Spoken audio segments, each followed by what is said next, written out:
There's a Scot captaining a team in the European Super Cup for the first time since 1983. So today, the Scottish Football Podcast salutes Super John McGinn.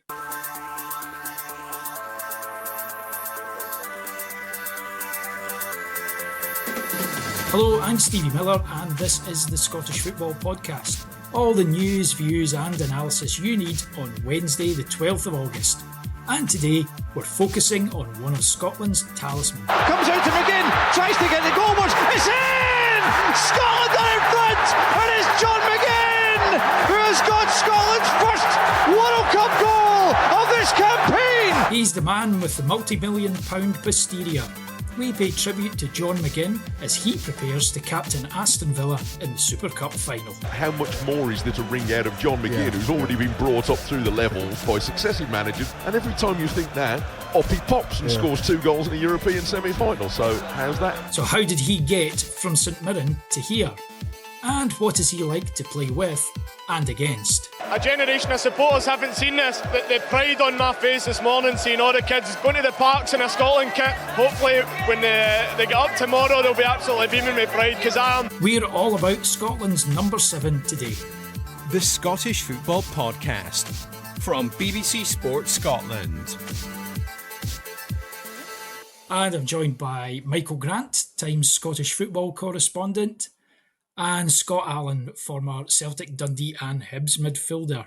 Hope we're all doing well today, guys. All good, Stevie. Yeah, bright and early for me, not a problem. Bright and early, best way to start the day, 6:30. Okay, let's start with looking ahead to tonight's game.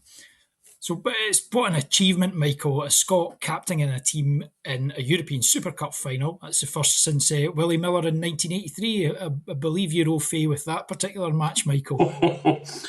I'm glad you got that in early, Steve. Yeah, the Super Cup. I remember speaking to Stuart Kennedy, the great Aberdeen legendary fullback, who said that sometimes they would get teased for having the second star in the shirt and the Super Cup and all that. And he said, remember what it's called? He said, it's not called the ordinary cup. It's not called the mediocre cup. He said, it's called the Super Cup. Stuart Kennedy himself was a big character, a massive character and personality, so he had a bit of fun with it. So yeah, it's lovely to see John captaining Villa in the game tonight, and good luck to him. Going from joining Aston Villa and they were in the Championship and he scores the goal that takes them up, and then you go all the way to winning the Europa League. Scott, that's like a Roy of the Rovers story, isn't it? It is, yeah, when you look at coming through St Mirren Academy all the years ago. I think it was Danny Lennon, that gave him his debut. And he's basically had success at every club he's been at. For me, when he first got the interest in going down south, I always believed that he had all the attributes to go down there and be a success. Did I quite foresee that he would be a Europa League winner and then playing in the Super Cup? Probably not, but I think that's just the Scottishness in me, where you think he'll go down and do really well, but you don't quite foresee that sort of career path. But I think it's a huge credit to him especially. But for me, all the attributes, if he bought everything down south, I always believed he would have a good career down there, and it's been even better than I could have imagined. He's a player with a massive personality, Michael. That's something that we see a lot less of in the game today, isn't it? And is that one of the things that makes him stand out? Yeah, it probably is. I mean, there's two elements to him again. Obviously, his career, as Scott alluded to there, has been outstanding. A trophy winner at St Mirren, a trophy winner at Hibs, trophy winner at Villa. He's also now into his 8th season as a Premier League player at Villa. He's the captain. So there's that side of him, the kind of really exceptional career, and that's before we come on to the Scotland numbers, by the way, which are fantastic in terms of appearances and goals. But you're right, there is also the personality thing. He's such an infectious guy, bags of charisma. He's self-deprecating. He's funny. And he talks in a way that I think supporters really identify with and engage with. And I mean, he was only in the door 5 minutes at Villa, and the fans loved him there too. So it's translated from moving from Scotland to England, and yeah, he's just got star quality in that sense, and he always seems to have a smile on his face. He's just such a bubbly guy. Yeah, that's what I was going to ask you next, Scott. Does he always have the smile on the face in the dressing room? What's he like as a teammate in the dressing room? Yeah, I would echo what Michael says there. Days he used to come in the mornings right enough, sometimes looking a bit dishevelled, but within a couple of minutes, once he had his training gear on, he was just John again. Really funny, self-deprecating. As Michael said, that was one of the.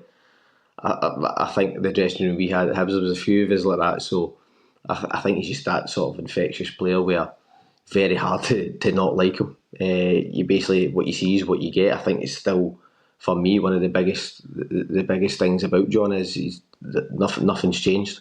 Nothing has changed. Anytime you speak to him, the exact same. He's always got time for people. And I think you got to credit to your upbringing as well. And you obviously get two brothers are football players and a really nice family. I think you can kind of tell that in how he communicates with his teammates and with fans. And I think that's a huge credit to John and his family. And then on top of that, the ability goes hand in hand. But for me, just a player I love playing with. It was a perfect foil for me and how my game was. And probably no surprise, some of my best football was when I was just playing 10 yards in front of John. And that's the other thing, is what is he like to play with as a teammate on the pitch? On the pitch for me, so at that time we had a good midfield. You had Dylan McGinn, John, and then I played further forward in the number 10 role for Hibs. What he done for me was, and what I love about his game, when there's space to drive into, John McGinn takes the space and drives in, and he actually attracts pressure. So I used to just pop off to a side, and when he would attract the pressure, he'd find you in his spaces. So instead of having a guy following you about, he would attract the pressure, and it would free me up to go and play the killer passes, how I wanted to affect games of football. So a perfect foil, and some of the most enjoyable, I think, football team and how we played for a lot of Hibs fans over the last kind of 15 years. And how much of a nightmare is he to play against? Well, for me, it's probably one of the ones you just maybe play the other side of the pitch if he's got the ball, because I knew he was going to do it. John's one of the players who, a lot of the times midfielders in modern day football don't like contact, so they would come off somebody five or 6 yards and receive the ball, pop it off, move into another space. John thrives on contact from other opponents. He wants to feel that pressure. He knows he can roll it. We talk about the famous bum, do you know what I mean? But it's a skill in itself, being able to take that pressure and spin away. We've seen him do it on countless times, whether that's for Aston Villa, Hibs or Scotland. So yeah, really difficult to play against. I think the fact that he's now captain at Aston Villa and has been now for a few seasons just shows you, under the leadership of Unai Emery, who's for me one of the best managers in the world. I think that shows you the worth of what he feels John McGinn brings to his side. That point, Stevie, that point about inviting contact or enjoying contact is spot on, because I mean, he's also very good at getting fouls, isn't he? I mean, he knows how to play for fouls. He's clever. I'm sure that infuriates his opponents, but it's great if it's for your team or it's for Scotland. He's good at that, and that's a part of his game too, and it's valuable.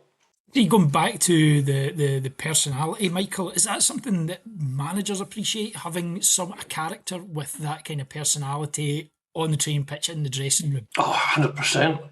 100%. I mean, how could you not find somebody like McGinn a massive asset? And as long as you have a good relationship with him yourself, as a manager, I mean, he is a kind of effervescent character. I was looking back because I knew we'd be talking about this.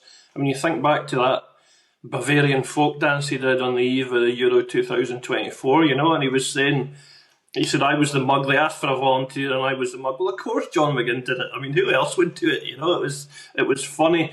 He was asked, and he was the first guy the Scottish FA put up at the World Cup. Once we'd got into Charlotte, the training ground, and once the kind of proper media routine had begun, he was the first guy they put up. And that tells you something. And he was asked about his 25-foot mural in Clydebank that went up for him. And he said, I'm glad they fixed the teeth. So again, it's that self-deprecating thing. Recently you had Roy Keane talking about him and saying that line about at his worst, John can look like a pub player, you know. Now, of course, that was blown up into headlines. It would be. But McGinn handled it brilliantly. You know, McGinn said he's right. You know, he is right. When I'm off it, I am off it like that. And then Keane himself clarified. He said, listen, when I was off it, I was like a pub player. And he said, I think John McGinn's terrific. You know, he's the kind of guy you want in the trenches alongside you. So he's just got a very natural way about him. And the way he talks really endears him to people, you know.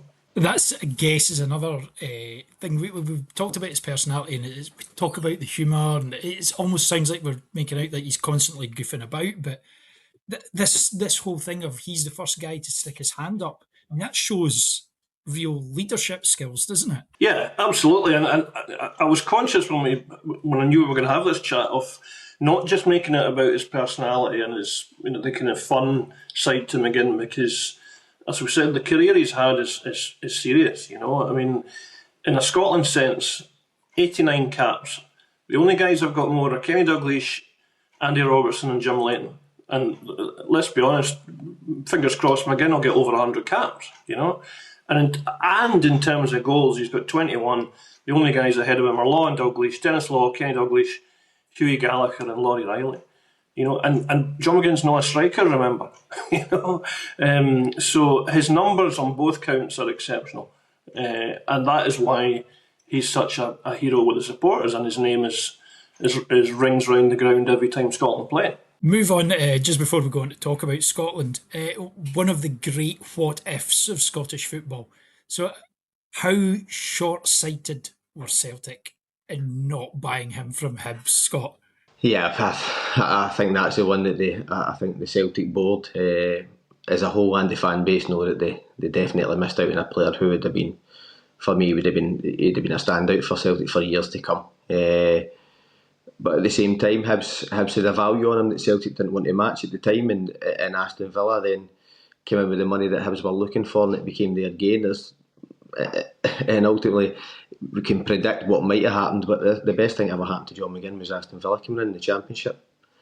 And I think the fact that Aston Villa had been in the Championship allowed him to settle at a time where he could really get up to the speed of things in England, really buy into how to do things on and off the pitch. As much as we're talking about personality, you get away with that if you're performing on the pitch, and that's what we need to really look at with John McGinn. He performs really consistently. He's very adaptable. He can play wide, he can play centre. He's played behind the striker for Scotland, and that's why he's scored the goals. But he's so adaptable. I always used to say, very hard for John McGinn to have a bad game of football. He's just always involved. Whether he was giving the ball away or not, he'd probably win the ball back. And just a born competitor for me. So very hard for him to have a bad game. I can't remember many where I thought he's had a nightmare today. But I think that's a one with Celtic, and I think every transfer window this John McGinn one comes back into play when there's a Scottish player who's had a good season. So that is the one that got away for Celtic, but it was absolutely Aston Villa's gain, and I think that was the right move because you've seen how he's developed over the years. He's been fantastic. Well, Scott said it would be very hard to predict, Michael, but that's exactly what I'm going to ask you to do. What do you think would have happened if Celtic had signed John McGinn then? How do you think things would have been different for Celtic, and how do you think things would have been different for John McGinn?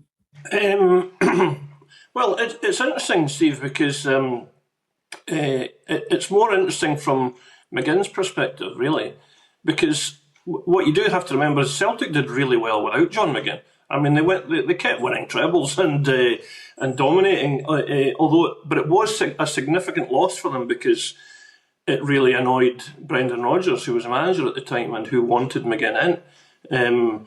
I remember speaking to somebody senior at Celtic not that long ago, actually, when they played Villa in the Champions League, wasn't it? Last year, or I forget the year. It was last January or the January before.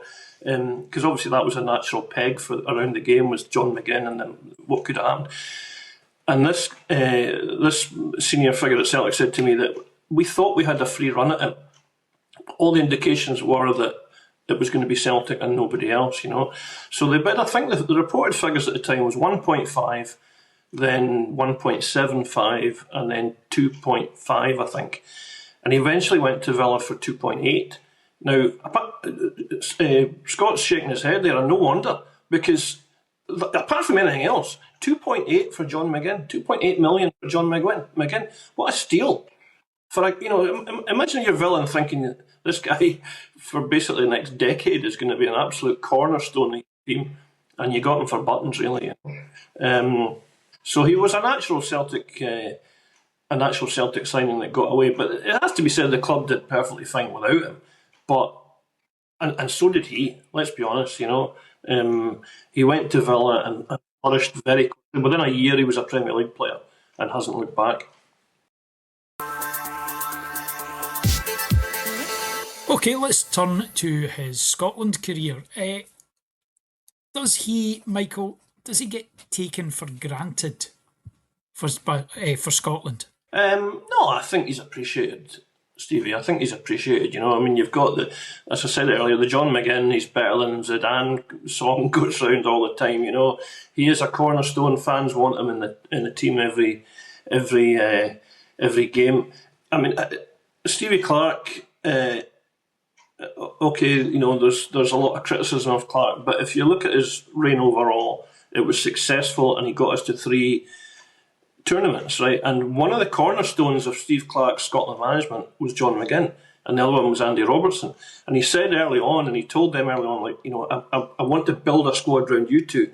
So if you two are with me and you turn up all the time, then we can build around that, and that spreads a kind of attitude and a culture and a enthusiasm and professionalism around everything. And Robertson and McGinn did that. So he has played a huge part in hauling Scotland back into major tournaments after whatever it was, 20 odd years that we didn't qualify. Scott, there's often a sense from Scotland fans that he sometimes seems a bit more constrained when he's playing for Scotland rather than when he's at Villa. Do you think that's right, and why do you think that might be? No, I wouldn't say constrained. I would just say it's in some games less effective, but I think that's just purely down to the level of players as a whole. I think Villa, as I touched on with Emery, he is one of the best managers in the world. They have a really distinct way of playing. And when you've got players like John McGinn in your team who are full of drive, energy and quality, and then you add the sprinkles of magic as well round about that, then the balance is obviously a lot better. But once he turns up in the Scotland jersey, the whole expectation is him to do all of that stuff and be the main creative source at times, which when obviously as a nation we're not blessed with a huge amount of talent in terms of the national team, and you come up against a lot stronger nations, it then becomes a lot more difficult, and the moments for you to go and shine become less because a lot of your game is out of possession. So that's natural. I think it's been a natural thing with Scotland over the years where we see this sort of thing. But you just have to look at the goal return. You show how influential, even in the games where he might not be on the ball as much as he is at Villa, how influential he is in the goals, getting into areas and actually having the end product to go and put the ball away. It's incredible the statistics he's got for playing for Scotland, considering how difficult some of the games can be. It's funny, Stevie, he didn't score in his first 15 games for Scotland, and then he went on this incredible burst of goals in 2019. He got 7 in 1 year, and never looked back. And he's been an exceptional Scotland player. I remember during the World Cup when obviously, almost the only highlight, if you could call it that, was the goal against Haiti that he scored, which took it off Craig Burley from being the last Scot to score at a World Cup. And I spoke to Burley a couple of days later, and Burley said he was pleased that it was what he called a proper Scotland player that took the record off him and would now have that record. He didn't want it to go to a bit part player or a guy who'd not really earned it. He said I wanted a McTominay or a McGinn to be the goal scorer that would take it off me, and that's what it was. And that, I guess, that's a show of respect as well, isn't it, from a former player? Is he the next Scotland captain after Andy Robertson? Yeah, could easily be. Why not? He's captained them before, hasn't he? Robertson's been unavailable. Yeah. It just feels like with Andy Robertson being just that slight bit older, that just feels like that would be a natural progression, doesn't it? Yeah, the one thing I would say is I think both of them got to a point when they thought, I can get 100 caps here. I think Robertson was obviously, and he's spoken about it, there's no embarrassment about it. He's basically said, I'd like to overtake his record, and maybe McGinn will go on to overtake it as well. And maybe McGinn will eventually overtake Robertson, who knows? But I think the both of them have thought, I can get 100 caps, and that has also helped us, because it's meant that they do turn up, you know. It's just finally, when he retires, how do Scotland replace him, or can we replace him, or does it necessitate a whole transformation? Scott? Yeah, well, how I see football and how I want to see this country moving forward is you'd like to hope that we can replace him, and we're doing work to progress some of the players come through the academies at this moment in time who can go on to have a great career the same way John has. I think that's got to be the mindset moving forward. We can't just accept that when a player retires we're never going to replace him. You can applaud and talk about how good he's been for Scotland over the 8 years, but the next succession has got to be, where's the next one coming from? And I think as a nation, between the clubs and the SFA, that's got to be how we look at these things. You want to have a conveyor belt of players coming through, and they won't have the same personality as John, and they might have different attributes, but there's always space for someone, a young player coming through in Scotland who will have grown up looking at John McGinn as a player who can show you, if you've got real belief and a real desire to go and have a great career, you can certainly do that. If you choose the right clubs and you stay fit, which John McGinn, for me over the years, is always available for big games, which is really important. So I think you would applaud his career and absolutely delighted at the return that he's gave for Scotland. But we got to be looking like, where's the next group coming from? It's got to be that way. It's the only way for success moving forward for Scotland. That's brilliant. That's a nice inspirational way to end the podcast, Scott. Thanks for that. That's all we've got time for. Many thanks to Michael and Scott, and thank you for listening. Remember, we're here with new episodes of the Scottish Football Podcast bright and early every day. So to make sure you don't miss out, subscribe on BBC Sounds and have push notifications turned on in your phone. That's it from us. Thanks very much for listening, and have a great day. Sir Alex Ferguson is the most successful British manager of all time. Nobody is above him or this football club. So how did an apprentice toolmaker from Glasgow become one of the most iconic figures in sporting history? His strength of character, his determination, the fight in him. He can be persuasive, he can be charming, he can be frightening. I'm Kelly Cates, and this is Sporting Giants Sir Alex Ferguson. I didn't want to feel, I couldn't feel. Listen on BBC Sounds.